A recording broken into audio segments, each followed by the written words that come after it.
तुम्ही आता एक असा अनुभव घ्याल जो शब्दांच्या पलीकडचा आहे, तो म्हणजे तुमच्या वागणुकीत झालेला बदल. आजपर्यंत तुम्ही बोललात तरी लोकांवर प्रभाव पडत नव्हता.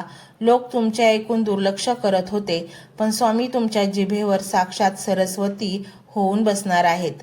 तुम्ही 4 शब्द बोललात तरी ते समोरच्याच्या काळजाला भिडतील. तुमचा शब्द आता ब्रह्मांड मानला जाईल. जिथे तुम्हाला स्वतःची बाजू मांडण्यासाठी धडपड करावी लागत होती, तिथे आता तुमचे मौन सुद्धा खूप काही बोलून जाईल. हा बदल तुमच्या आतल्या आत्मविश्वासाचा आणि स्वामींच्या कृपेचा असेल. अजून एक महत्त्वाची गोष्ट जी तुम्हाला आता समजून घ्यावी लागेल ती म्हणजे दृष्ट आणि बाधा. जेव्हा एखादा दिवा जोरात पेटू लागतो तेव्हा त्याच्या भोवती किडे जमा होतात.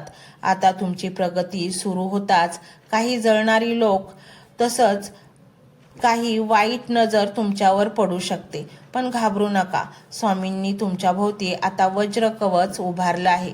कोणी तुमच्याबद्दल कितीही वाईट चितू दे, कोणी काहीही करू दे, त्याचा परिणाम आता तुमच्यावर होणार नाही.